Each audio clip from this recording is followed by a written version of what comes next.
Mary, welcome to the show. Oh, thanks for having me. I really appreciate it.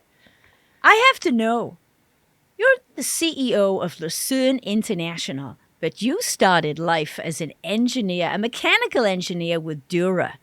Tell us about that. Why did you pick that as your first choice for a career step? Oh gosh, I'm still wondering that. You know what? I loved math and science in school. I loved watching how things work. I was always in the advanced math classes and advanced science classes. And quite frankly, I just remember talking to my counselor in high school, and they said, "Gosh, you really need to go into engineering." And I ran with it. So, my father's been in the automotive industry, and I've worked for him since I could walk, talk, and breathe. I was free labor at a young age. And I was really always around mechanical, moving things, and I just enjoyed it in the beginning. You know, engineers are obviously technically competent, right? And they tend not to live too much in the gray area. They like things to be black and white. But when you're a leader and you're a CEO of a large company, you have to live in the gray area and you Yeah. have to deal with people. Not all the engineers out there can make that transition. How did you make that transition? What were some of the things you were grappling with? I actually struggled with the engineering black and white side of things my entire life or my early career. So it wasn't too hard for me to make that transition. Working, I started with my internship at Dura working as a design engineer. So I would sit in this dark room in this, space by myself for hours on end. And I'm not that kind of person. I'm a people person. So that was one of my biggest struggles to even begin with engineering. In that black and white world, I love knowing answers. But at the end of the day, like you just said, there's a whole lot of gray area in life. Not everything is black and white. So that transition was pretty easy for me. That's great. So tell us about Lucerne. I've heard about Lucerne. Where the audience is no stranger to the automotive industry, but refresh our memories for those of us who might not know too much about it. Yeah, so Lucerne, we do castings, forgings, and stampings. We're in the chassis, powertrain, and body structural areas. We are a global company. Right now, we are doing about 90% of our manufacturing offshore. So there's some really exciting things to come right now because we're onshoring for the first time in 20 years. I'm building a facility here to onshore a bunch of work and localize. I just made a small acquisition to vertically integrate a piece, so I'm bringing it piece by piece back onshore. And that's really the story of it. We're continuing to grow as a tier 2 and tier 1 supplier. Mostly our biggest commodity right now is hot aluminum forgings in the control arm and knuckle space. Onshoring, that's a trend, isn't it? I don't necessarily, and I use that word lightly. I think the best word to use really, because we're going to continue to grow globally. We have customers globally. The automotive industry is a global industry. Really, we're localizing. So rather than having all of our eggs in the offshore basket, we're localizing for our North American customers. You know, Mary, when I was in my purchasing days, and I'll go back to maybe the early 2000s, maybe mid 2000s, early 2000s. I remember it used to be a sort of badge of honor as to what percentage of your spend was in China or what percentage of your spend was offshore. And I remember meeting some guy, I don't even remember who it was, and he said something like, "Oh, it's 70%, and I felt awful because I didn't have anywhere near that. But I found it difficult to push all that spend offshore. There were challenges. There's inventory pipelines. There's suppliers not understanding automotive in terms of the technical requirements. It's not just the language, it's the technical requirements. And all these problems and on and on and on and on. And the total acquisition cost was way out of whack. And I always thought to myself back then, this has got to change. This is going to swing back the other direction. And here we are, right? Yeah. That was the same thing really that happened to us at one point in time. I think this is going back now. So it was around 1994. We did everything locally. So it was all domestic supply chains. Everything we did was either between here or, the furthest offshore we did was Canada. So Canada, the United States. And quite frankly, we just saw our business moving offshore. So right around 1998, 1999, and that was really sink or swim for us. And in 2003, I decided, heck, we just need to do what everybody else is doing, and that otherwise we lose the work. So, pick and hold what we could, and go offshore. And it worked for us for the last 20 years. We've been very successful at it. But as you know, what's happening today with the global logistics crisis, all the risk in the supply chains, just the complete uncertainty and really blaring holes, right, in the supply chains, as well as China's not the cheapest country anymore. You've got this burgeoning middle class. You've got electric costs going up. Just the logistics and tariffs alone will kill you. So you're right. It did come back. And here we are saying, oh, gosh, we need to manufacture here. But the problem is there's no supply chain left in the U.S. Manufacturing's gone, and we have to rebuild that footprint, which is what we're trying to do one step at a time. Mary, as a leader in automotive, and there's a lot of leaders out there right now, and they're faced with this challenge, just like you say, the supply chain coming out of China is a lot more expensive. There's, let alone the whole EV transformation. There's so much happening that the work culture is changing. It takes guts to say, stop, wait a minute. The world is changing. We need to adjust. We need to transform. We need to change our strategy. We need to do something. How do you do that? How did you do that with your team? Because it's so easy to just keep doing what you're doing, right? And just say, oh, well, we'll just stay on the treadmill and keep doing what we're doing. It'll all be fine. Automotive isn't changing that much. Okay, so there's some EV product, right? But no, I mean, you've got to stop. You've got to stop your team dead in their tracks and say, hold up, we got to do something different. How did you do that? Because I really want our listeners to learn from that experience. Tell us about that. Yeah, no problem. So we actually started down the localization path pre-COVID. My team and I spend a lot of time planning and looking at the future, looking at what we've done in the past, looking at where the industry's at, looking at where the industry is going. And we spent a lot of time really working on that. We actually, I don't know if you've heard of it before, but we use EOS. It's this book written by Gino Wickman, Traction. I'm familiar, and it's the entrepreneurial operating system. So that, like your computer has an operating system, our business has an operating system. And we use this framework to really help build our vision, make sure that we're all rowing in the same direction, in the same boat. We all know exactly where we're going. And we're highlighting issues and highlighting things that we need to continue to improve upon as we go through this. But really what we did 6 years ago is we set this big 10-year target to be at a certain point. And then you break it down into, well, in 3 years, what does that look like to get to the 10-year target? Well, in the next year, what do we have to do to get to that 3-year? And in the next quarter, what do we have to do to achieve those year goals that we set out? Which really just builds this framework for us to continue to look in the future. We do these planning sessions, annual planning, quarterly planning. We do SWOT analysis. We look at the industry. We look at our business. We look at geopolitics. We're a global business, and we really analyze and dig deep into where we think we need to be successful. And sometimes that means pivoting, really pivoting. In 2018, when the Section 301 tariffs were thrown on pretty much overnight and all of our business is offshore, that was a big wake-up call for us to say, oh gosh, we need to pivot. We really need to work fast to change the way we're doing business, to reorganize ourselves, renegotiate customer contracts. So I really contribute our success to that framework and my team. I just have an amazing team. It's one of the most important things you can do is surround yourself by people that will both challenge you as well as believe in you and believe in the vision that you have set out and work together to achieve that vision. All right. I want to go, you said a lot there, but I want to go one level deeper. Yeah, no, sorry. So you talked, no, it's great.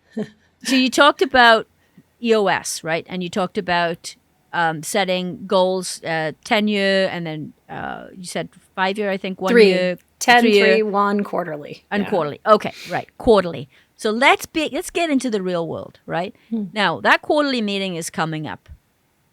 How on earth do you protect that time when you've got customers beating on you, you've got supply chain issues, you've got raw material issues.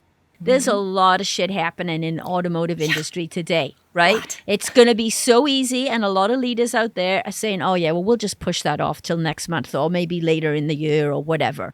Yeah. How do you stay true to that process, Mary? Come on, You know tell what? us. It is non-negotiable.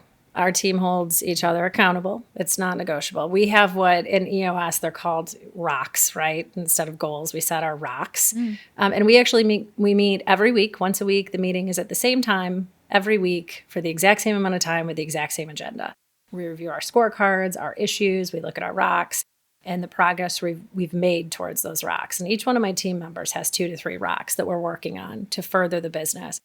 And we say, it's not working in the business, it's working on the business. Ah, so we're the yes. shareholders, we're the stakeholders, we're everything of the business, and we need to work on it. The in the business, that's the day-to-day activity that fills up 85% of our time. But we really put working on the business as a top priority. And again, hold each other accountable to ensuring that we're continuing to make baby steps and meet those goals as they come up. How do you do that? How do you hold each other accountable? Accountability is a hot topic these days. It is, but it's when it's ingrained in your culture, it's not so hard because everybody in the organization has a number. And by that, I mean that we've got data, right? We collect the data, we analyze the data, and we're all working towards these numbers or these goals, whatever that goal may be. And the proof is in the pudding, right? If the number's not there, something's going wrong. So then we analyze that, we smoke out those issues. If there's an issue, we address it. If it's a people issue, well, then we have the hard conversations and continue down that path. And in the end, if it doesn't work out, then, that's not the right cultural fit for us. But really, it's constantly knowing where you're at, using the data to analyze that. And you hold yourself accountable, right? If you know whatever this is that you're supposed to be measuring and you're supposed to be at 100 and you're consistently at 50 week after week, then there's an issue there and we need to do something about it. When I hear the EOS system, I tend to think of it in terms of small business, right? Because I first started to get some exposure to it when I started my business. I don't think of it when I think of a decent sized tier 1 or tier 2 company. But I absolutely love the idea that you're applying that methodology within the automotive tier 1, tier 2 space. I think that's fascinating. So when we started with EOS, we were a much smaller company. And that framework is what helped us get to where we are. I mean, it's no different. I've read the Rockefeller principles, scaling up, all of those things are kind of all the same concept. And we do pull other tools from different sets like scaling up or Rockefeller, like I mentioned, different, business principles. But at the end of the day, they're all kind of the same, right? It's set your goals, make it happen, look at the data, review your scorecards, and hold your people accountable. And it doesn't get much simpler than that, I think, when you boil all of those things down to the basics. Right, but it takes a tremendous amount of leadership, grit, guts, and determination to keep working on those strategic projects, those projects that are going to move you forward in the future. And so many companies are not doing that because it's easy to slide into the, oh my gosh, we got all these day-to-day things. We can't afford to be doing that right now. You can't afford to not do that right now. It's to funny. move the business forward, right? Yeah, you say that, and we actually had this conversation because my team earlier this year was really overwhelmed, right, with the logistics problems. And I don't even have to go through it. All of the issues that we're seeing in the industry, chip shortages, schedules up and down, logistics crisis, material shortages, you name it. And that was, I think, at our very first quarterly, that was one of the complaints. They're like, we're overwhelmed. How are we going to get this done? And I said, okay, what's going to happen if you don't get it done? Oh, well, but we need to get that done. Yeah, but what's going to happen if you don't? Your life isn't going to get any easier. The things you're doing day to day are not going to improve. This business is not going to move forward. All these things that we've got set out. So we did have to have nice, long, hard talks, as a leadership team about really the importance of staying on track and staying that path at the end of the day. And it is hard. You're right. I mean, we've got, crisis after crisis that we deal with, just like any other business. And setting that time aside to continue to work on the business and do the things that we need to do, the hard things at times, is it's tedious sometimes to do that, but it's worth it in the end. And it comes down to modeling the behavior, right? Yeah. And it's your leadership, and this is the way we do it. This is part of our culture. We're going to have this meeting. No matter what, it's going to happen. And then when people see that and feel that, then I think it's easier for them to I hate to say fall in line, but fall in line and follow the process. Right. It's those leaders that succumb to the pressures of the day to day and don't have that one eye looking onward and upward. Those are the leaders that they're gonna struggle in the future. Yeah. So if there's one message from our conversation so far that I want to get out to our audience is, please create that space, create the time for those strategic projects, as you say, that's going to make life better. Absolutely. I can't put it any better. You're right. You have to continuously look into the future. Although I think that that's one of my weaknesses is my team makes fun of me. We have these little foam toys, if you will, in our conference room. So we've got a squirrel that I get thrown at me occasionally because I go off on a tangent. So squirrel alert. We've got this elephant in the room. A bull for, somebody's talking bull here. We need to put it aside. So we've got all these kind of little, like, hey, pick it up and shake it. And it cuts through the tension and everybody laughs a little. So, yeah. But that squirrel syndrome, I get that. But I love that because, Mary, that is so powerful because it's a way of calling out a behavior that's first of all, that rule and that approach is accepted by everyone, right? So instead of that behavior going unmatched, nobody's gonna deal with it, right? And normally that's what happens. People don't deal with those awkward situations right there on the spot, right? The meeting goes on, and let's say you were in your squirrel mode and you were going off, right? Right. You just keep on going, and everybody's sitting there going, "Oh God, make her stop. She just come back." Yeah, but nobody says anything, right? Right. So you're wasting time. You're not being efficient, and this is all about speed and efficiency and being agile. And so the fact that you've created an environment that's comfortable enough for people to feel safe to throw a squirrel at you is fantastic. Yeah. I love it. Thanks. Yeah, I do have that is the one thing that we've worked on for a really long time is the trust and openness of the team. And that's the number one rule, right? Like when we get in that room together, I'm not the CEO. We're all running this ship together, and honest and open feedback is what we aim for every single meeting. And we check each other quite a bit, right? It's like, hey, this isn't on topic. We need to move on. Save it. Set up a meeting with somebody at the end. We need to move on. We're pretty good at calling each other out and really being efficient at the end of the day. Nobody's feelings get hurt anymore. Once you get that culture and you start rolling through it, it gets to be a really productive environment. I love it. Now, you said, you talked about it's important to have the right people around you. Yeah.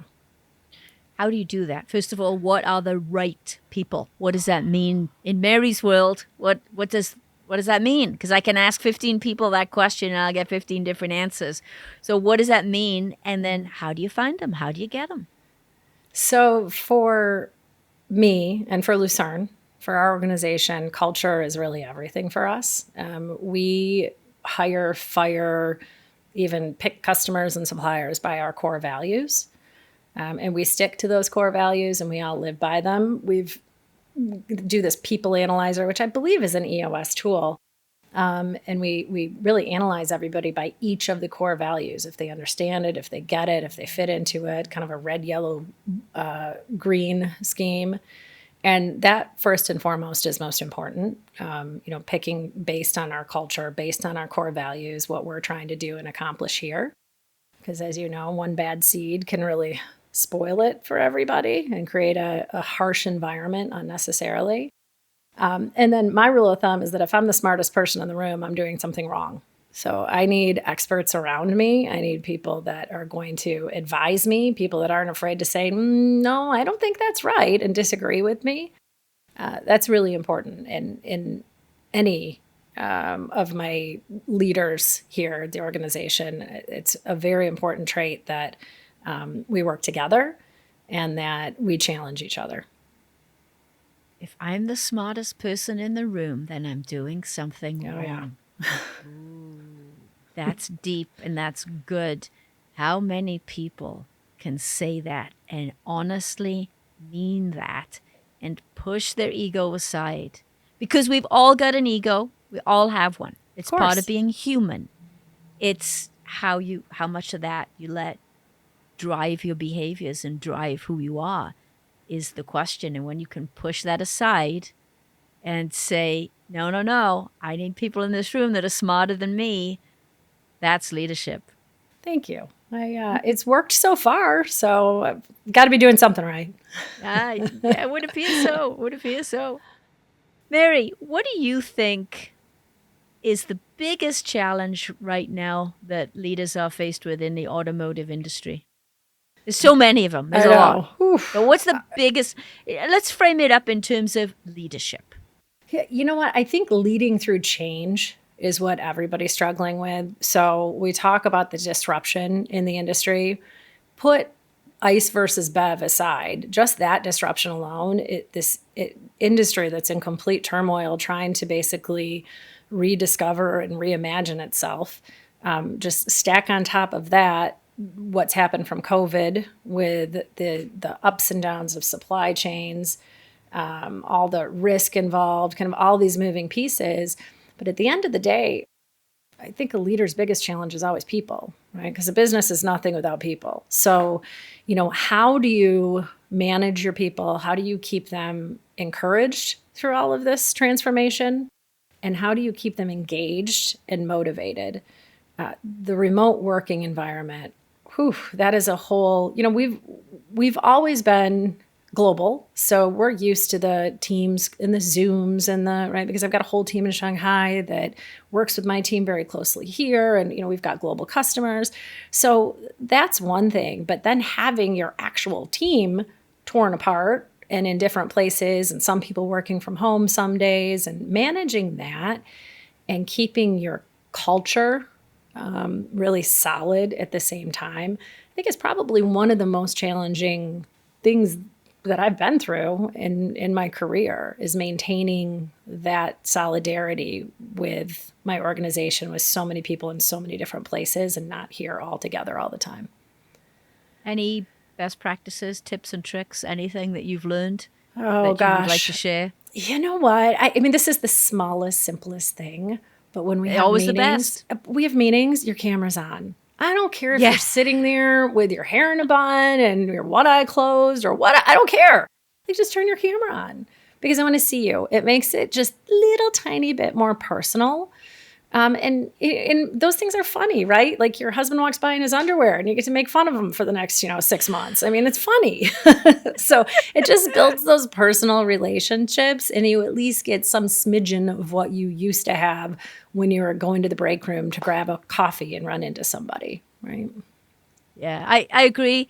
I love camera on, although I have to admit, there are some meetings where you just have to listen and you can multitask. If it's a meeting where you need to contribute and you're engaged, absolutely. But if it's one of those meetings where you just need to listen to the message and you can multitask, it's almost like a video podcast, right? Yeah. Well, that's my problem with it. That's why I make everybody turn because if you're in a meeting with me, it means that you're supposed to be in the meeting actually paying attention. Otherwise, you shouldn't be in the meeting with me, right? Like you shouldn't be sitting in it. Why even have it? That's useless.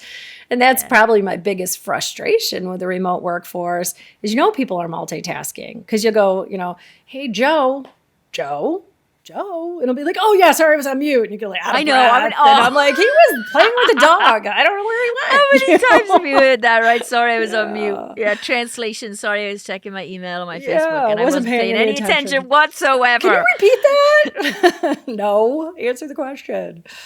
But I do think this is also a perfect time. Actually, I put a post out this morning on LinkedIn about meetings, and it so often again we go into this. We've always done it this way. We've always had this meeting. We've always followed this agenda. This is a perfect time to just stop. We're coming to the end of the year. Stop.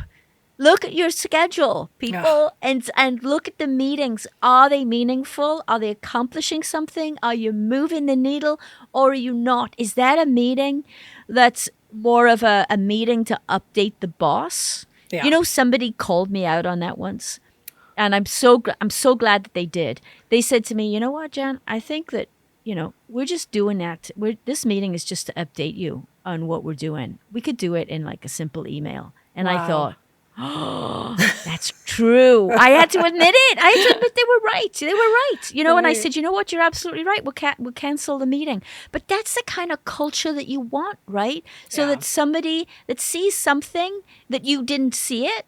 I didn't see it until they brought it to my attention. As soon as it came to my attention, I'm on it. You're exactly right. Let's cut that meeting out. Yeah. But that's the kind of culture that we want. We want people to challenge us. And in the auto industry, we're horrible at that because it's all about command and control. It's, many of us are like, hey, I'm the boss. You do what I tell you need to do. This is how you would do it. And in some cases, it's not only what you need to do, it's how you should do it, which is the worst possible scenario. Anyway. Procedured like crazy, all of the processes and procedures and follow this. And that's not the way it's done. You have to do this first. It cuts out creativity and efficiency. Yeah, I think I just went off a little bit then on the whole meeting tangent. If you had a squirrel, you probably would have thrown it at me there and then. But okay, you don't have a squirrel, so you could have thrown it at me.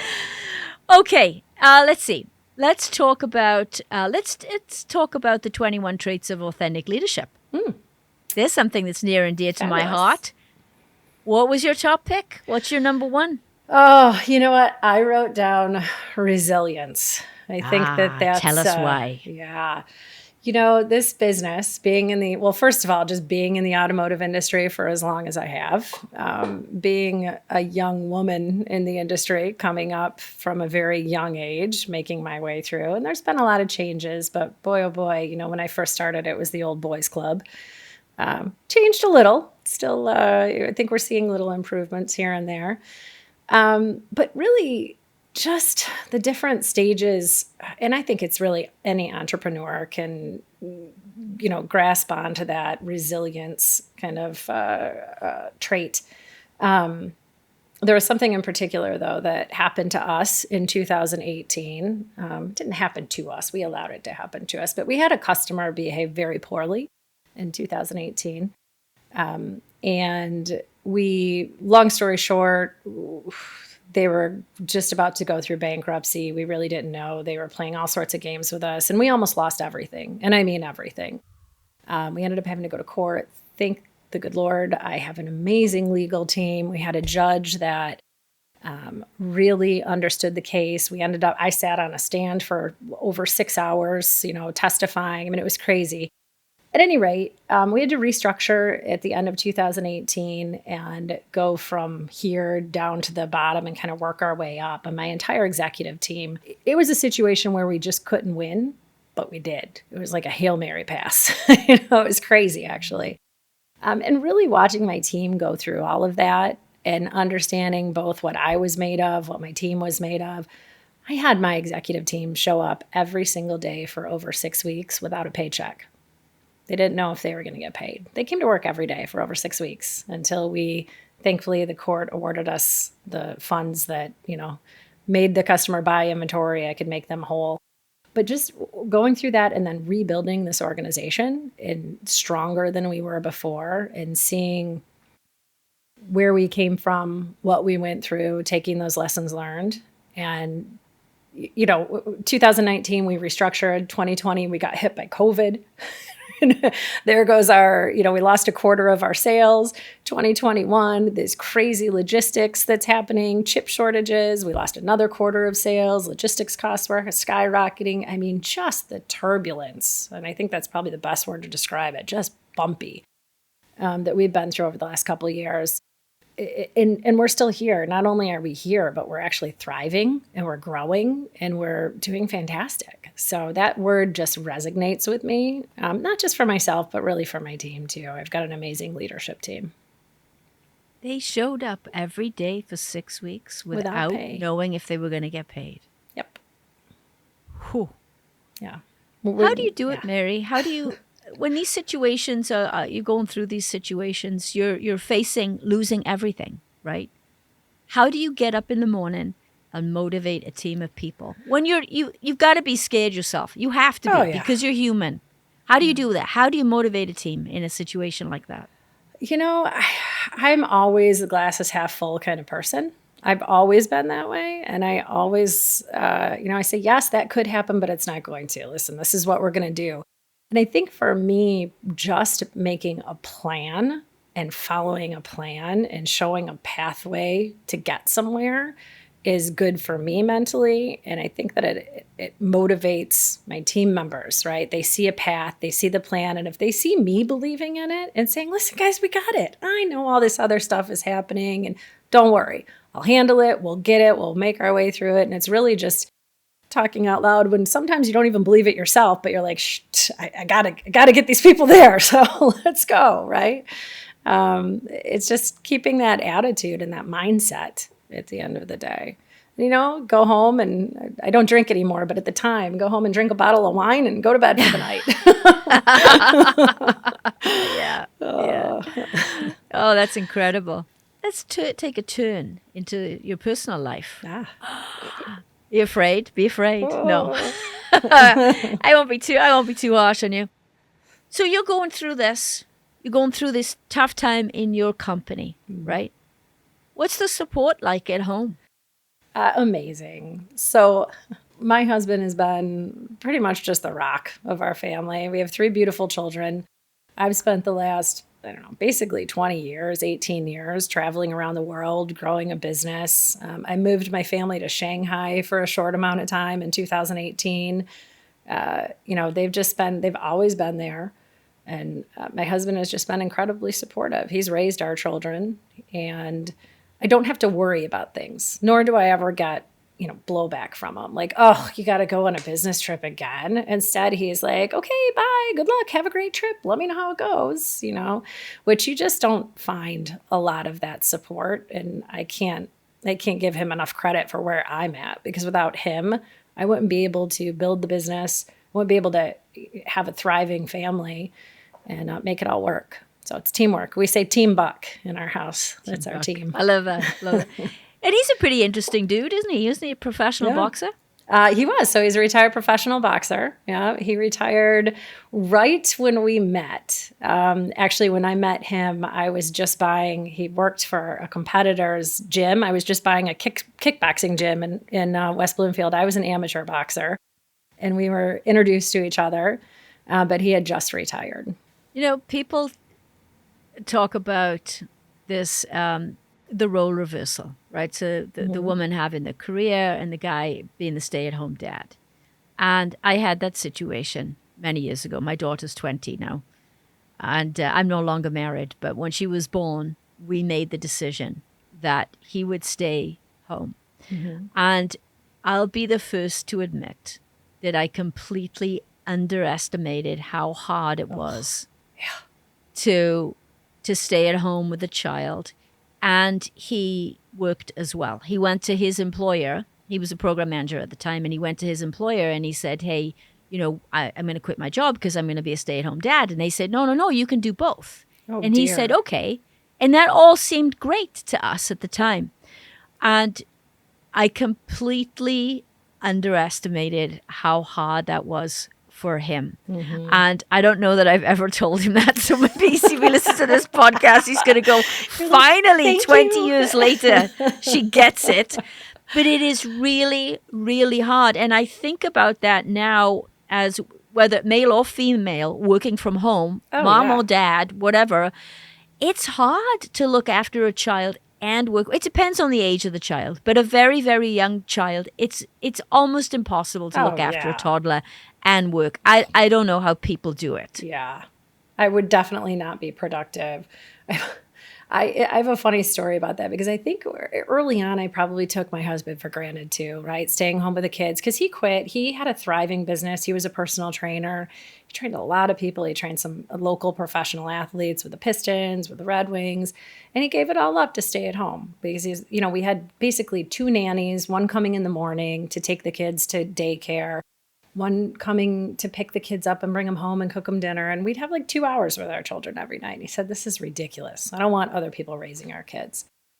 But I just remember I was traveling a lot and we went up north. We used to have a house up in Sheboygan. And my kids were toddlers at the time. I think maybe like 2, 3, and 6. And he was like, well, I'll go to the grocery store and get groceries. Right. And you just whatever. And I'm like, yeah, fine. And I hate to admit this because I never really spent a lot of time alone with my kids when they were toddlers. And I remember he came back 30 minutes later. The kids are all crying. I'm losing my mind. I'm like, I don't know how you do this all day. It was just ridiculous. Like, holy crap. And I think it was that moment on where I just had a whole new respect for that man. It was like, wow, this is not easy work. 2 hours a night is not the same with tag team, right? It's not the same as doing it by yourself. All right, so this might be too personal, but we'll try it. That's okay. So how do you keep the communication lines open? Because there are frustrations, just like the one you just talked about. Yeah. How do you make sure that you keep the communication lines open to keep the marriage intact? Because clearly I failed at that miserably, right? But how do you do that?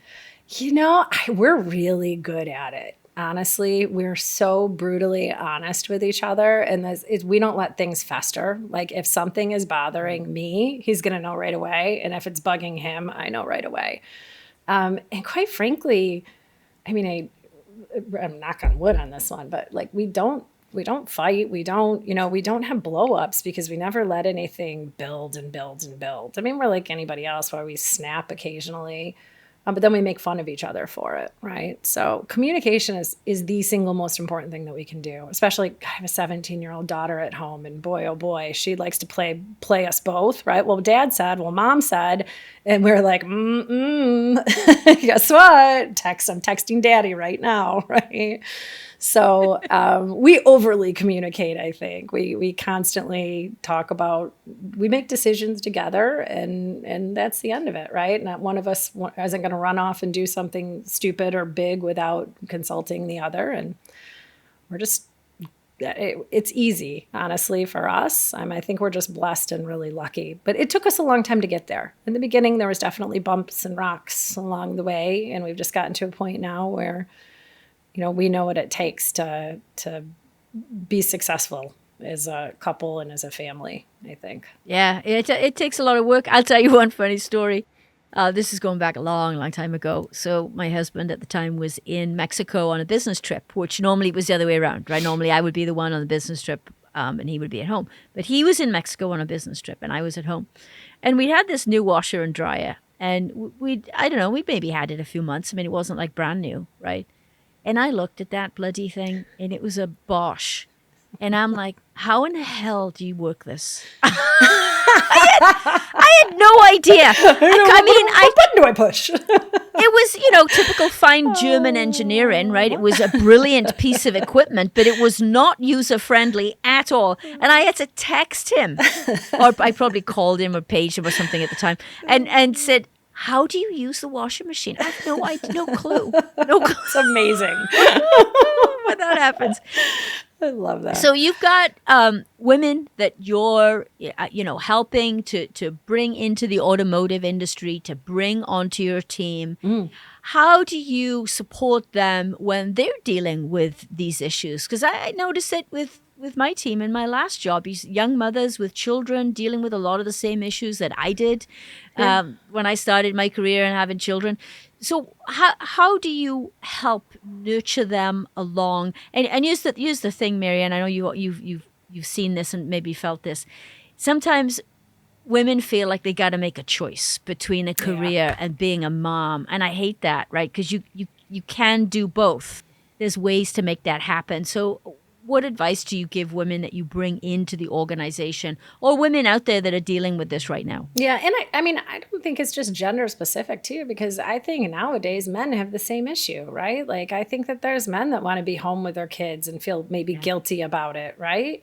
I mean, we've got people here are like, no, my son's sick. I have to go home. My wife is out of town, whatever that is. For me, and it's funny because there's this work-life balance. It is not a balance. So stop saying that. It's a choice, right? Like, you are going to make the choices that you're going to make. And sometimes you have to choose your family. Sometimes, I'm sorry, I can't make it to that meeting because my daughter has a dance recital. I have to go here, and that's just the way it is. Sometimes you have to put that first, but sometimes there's an emergency at work where you're like, ugh, my son's birthday's tomorrow, but I have to be in Mexico because there's a customer problem, right? I mean, those are the choices that you make.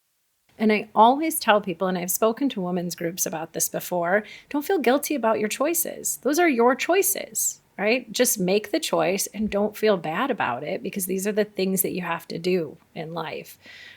If in fact you feel like you have to choose between being a mother and being a career, and having a career, it's not that simple. You can either choose to stay home with your children if you can do that, right? And just be comfortable again with that choice. Or you want to go to work every day and you love working 40 hours a week. You just feel bad that your child's in daycare or whatever it is. But, that's that guilty, nagging feeling. It's like, but you're making that choice and you're making your child's life better by, both bringing home, making a living and also showing your children what it takes to make it in the world and work hard. So again, it's just being comfortable with the choices you make, I think is the most important thing that I try to get through to people, not just women, but everybody in general. Solid advice. Let's talk about some fun stuff. Ooh. What do you like to do for fun, Mary? Work. Wrong answer. I don't know if I have fun anymore. Oh my Lord. Of course, I'm such a hypocrite because that's what I like to do too. But come on, what do you like to do? Let me ask you. So my husband and I actually we both, him more so, still very involved in boxing. So he's really involved in the Detroit boxing scene. He actually does some media work here and there. But we actually still travel around the world for boxing events. So, we try to go to most of the major fights. And we probably go to at least one or two, well, every couple months we're at least at one event. So that's fun. And we like to travel to do it, right? To, New York, London, to wherever the next fight is. What's the last live performance you ever saw? Not boxing. I mean band or musician or play or something. The last one you saw, what was it? I in August, I was in Las Vegas. I brought my daughter on a business trip with me to California. I had a meeting out on the West Coast, and she had never been to Vegas. She's only 14. So we flew in for a night, and I took her to see the Beatles show, the Cirque show, and she loved it. So that was pretty much it. Who was the band you were into when you were a teenager? Oh dear, really? I was in the hair bands. In fact, if you look in my office, I have a signed Poison record sitting on top of my shelf. Yeah, Poison, Def Leppard. I mean, you name it, was the big 80s hair bands. That's my jam. I love it. Did you have big 80s hair? Oh, of course I did. I had the bangs. My bangs went up to here. I mean, I had the highest bangs in school, and it was all bang, and the rest of it was straight. It was so cool. Did you have a root pin? No, it was always blonde. Yeah. Oh, that's too funny. I'm trying to picture you with big, good fringe. It's good. Yeah. Okay. There's a picture in your house somewhere like that, I'm sure. I won't ask you to put it up and put it in the video. Please don't. No, I won't. My interviews have gone from, if you listen to my very first podcast interview, it's all business, right?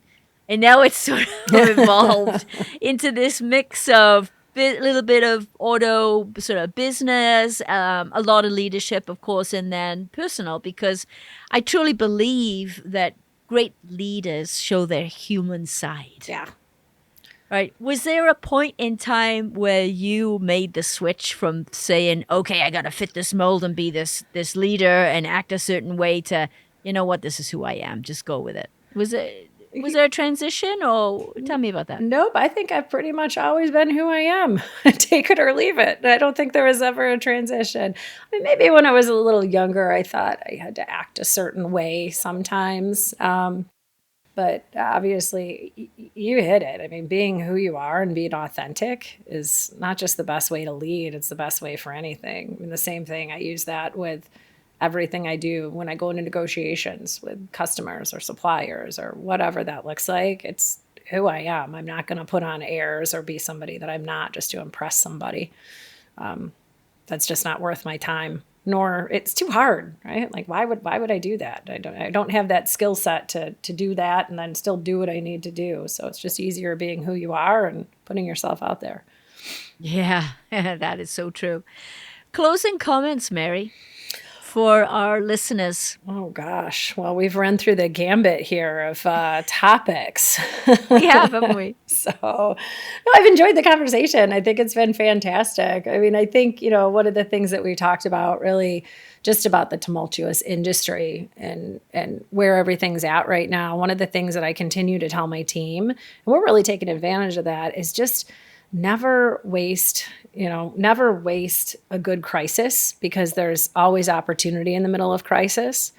So while everybody else is panicking and scrambling and going, what do we do? Right? Just you can squint real hard and you can see those opportunities that are out there, and continue to look for those and build upon those. There it is. Mary, thank you so much for joining us today. Thanks, Jan. I really appreciate it. It's been fun.